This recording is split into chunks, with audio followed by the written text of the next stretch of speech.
everyone. Today I am assigned to report and answer number 2. G of x equals x plus 2 times x squared minus 2x plus 4. So ang gagawin lang natin dito guys is i-multiply lang natin. Iisa-isayin natin yung pag-multiply. Unahin natin yung x. I-multiply natin siya dito sa kabila, which is yung x squared minus 2x plus 4.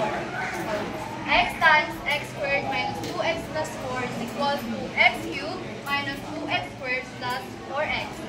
And yung legs naman, yung 2, i-multiply lang din natin siya dito.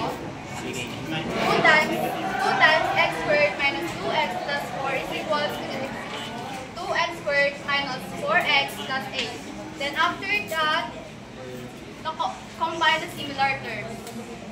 X cubed minus 2x squared plus 2x squared plus 4x minus 4x plus 8.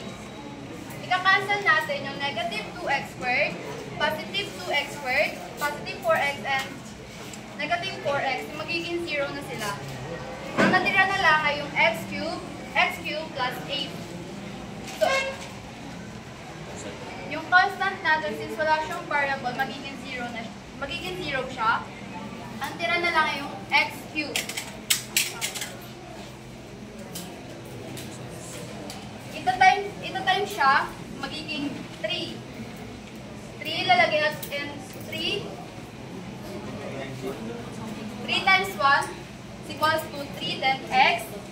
Itong power is i-minus natin sa 1. 3 minus 1 is equals to 2, then answer is g prime of x equals to 3x squared.